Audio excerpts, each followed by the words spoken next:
In today's video, we're going to break down the differences between two absolutely incredible breeds, the Rottweiler and the Belgian Malinois.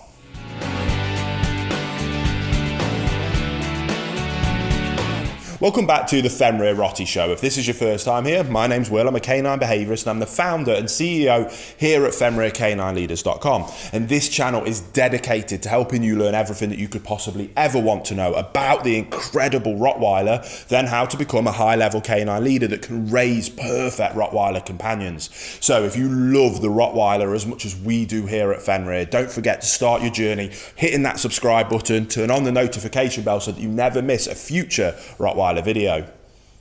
And today we're going to take a look into what really separates the Rottweiler and the Belgian Malinois. Both are amongst the best guardian and personal protection breeds in the entire world. They both make excellent working dogs and amazing active canine companions. And in today's video, I'm going to highlight the major differences between these glorious breeds. But now let's jump straight into the video, and we're going to start with a quick breakdown of the differences in the history of these fascinating breeds. And the history of our modern Rottweilers reaches back all the way to the Roman Empire, where their ancestors were tasked with herding cattle for the Roman army. The dog's job was to both herd and guard the cattle that moved with the marching forces, as the Roman Empire spread out from Italy to conquer Central Europe. Now, after the Roman armies had crossed the Alps and conquered parts of what we now know as modern Germany, these strong herding dogs were crossed with local breeds, and their offspring became the base breeding stock for the Rottweiler and various other German dog breeds. Now, over the centuries since, the Rottweiler distinguished itself as an extremely capable dog in driving cattle and in protecting both livestock and its owners. And whilst Belgian Malinois are herding dogs as well, they were bred for slightly different purposes. Their role consisted primarily of in herding sheep rather than cattle like the Rottweilers. Now, in close cooperation with the shepherd who owned the flock. However, just like the Rottie, the natural protective breed will most likely also have guarded their flocks from predators. The Belgian Malinois that we know today was developed in the late 1800s when Adrian Janssens, a professional shepherd himself, set out to create a highly effective and incredible agile sheepdog. As the 19th century came to an end and there were not many sheep left in Belgium, the Malinois proved itself in dressage trials, which tested the dog's intelligence, obedience and agility. Quickly, the Malinois' extreme talent and versatility became obvious, and it was the first breed to join the Belgian police force, where it further proved its capability by winning several international police dog competitions. And since then, as is the case with the Rottweiler, the breed has spread all across the globe and is utilised as service dogs for the armed forces, as search and rescue dogs, and as high-level sports dogs, all the way through to therapy dogs. Hey guys, very quickly, I just wanted to interrupt and let you know about our bootcamp program if you've never heard of it before. It's the program that as a canine behaviourist I use every single day with all of the clients and all of the bad behaviour cases that I work with to high levels of success. It is focused on teaching you how to become a high-level canine leader that is able to restructure the relationship with your dog so that they see you as that leader and they know to look up to you for guidance and direction. When we achieve that, we can then finally address those bad behavior problems and get to the point of having the perfect canine companion that you've always dreamed of. So if you want more information about our bootcamp program, the link will be down in the description box below. But until then, let's get back to the video you were just watching. Now let's move on to the differences in those looks. And Rottweilers come with short, glossy, black and tan coats, which basically means that they are almost exclusively black with those clearly distinguished tan, rust or mahogany markings. They are very muscular by nature, more so than the Malinois or any other shepherd breed, and have a compact body shape. The height of Rottweilers ranges from approximately 24 to 27 inches high at the withers for males, and the females being a couple of inches shorter, which is around up to 61 to 69 centimetres in that kind of ballpark. The heads of these powerful dogs are blocky and have a marked stop as well as a relatively short muzzle. Like many working breeds, their tails are usually docked short to match the generally stocky appearance of the dogs. However, in recent times, several European countries have forbidden cropping and docking in dogs. And contrary to the Rottweiler, the shape of the Malinois' head, tails and entire body is typical for the Shepherd breeds and fairly similar to smaller working line German Shepherds, which means their bodies are built athletically and well muscled but far more elegant than bulky.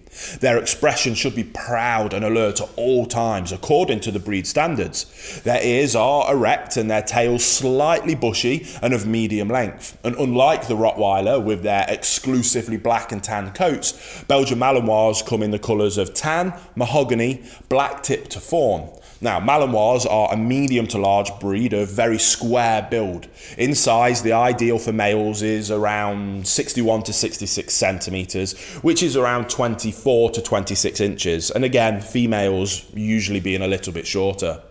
So what about the intelligence and trainability differences? Well, in terms of those, for these amazing working and guard dog breeds, they both rank extremely high on those scales.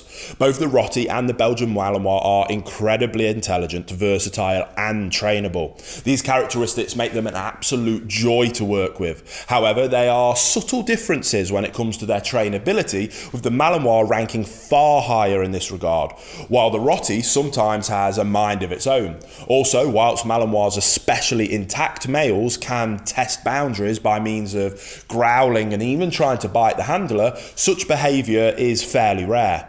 Now, Rottweilers, on the other hand, are quite prone to those forms of aggression. In general, Rottweilers are very driven and intense dogs, and they absolutely need strong leadership, which means an experienced, patient and consistent leader who they can respect and trust.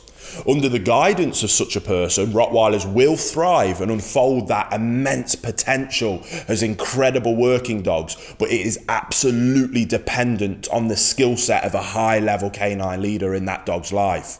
Now, when it comes to the Belgian Malinois, which really is the shining star of personal formal guard dog protection work, it is safe to say that the breed is a straight 10 out of 10 when it comes to intelligence and trainability. This smart canine athlete can be trained to extremely high levels of obedience, guarding and tracking, as well as search and rescue work.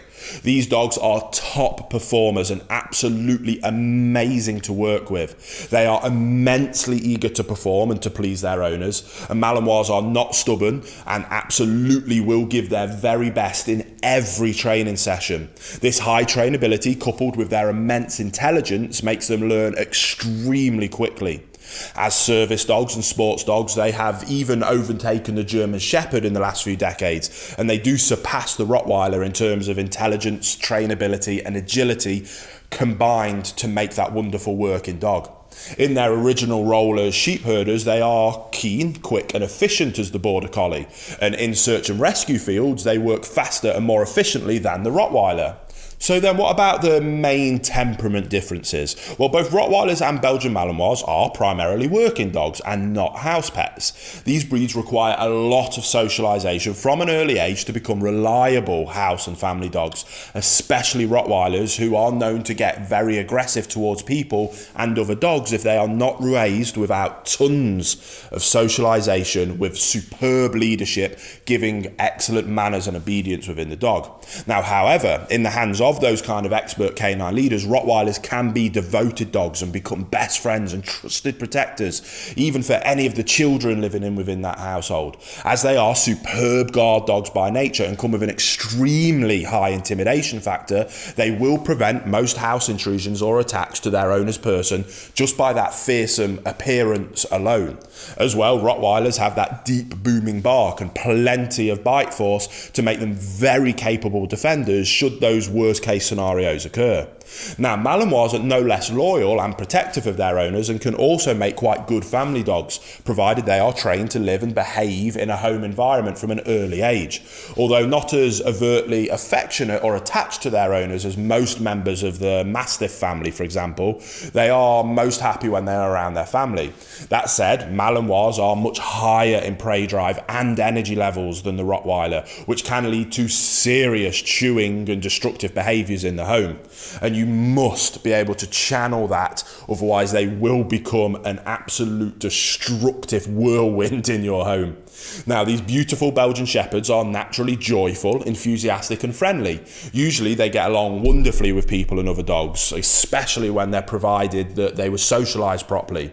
Now, nevertheless, Malinois are extremely high energy dogs, I can't stress that enough, who will be happiest when engaged in some kind of vigorous activity, such as playtimes, training sessions, tracking, guarding work, walks, hikes, swims, you name it, they will absolutely love to do it. So I hope you enjoyed that quick fire breakdown of some of the main differences between these two incredible dogs, the Rottweiler and the Belgian Malinois. If you did enjoy it, please hit that thumbs up button, and remember, we've got 2 dedicated Rottweiler videos coming to this channel every single week. So if you want to learn even more about the incredible Rottweiler, don't forget to subscribe and turn on that notification bell. So I can't wait to speak to you again on the next episode of the Fenrir Rottweiler Show.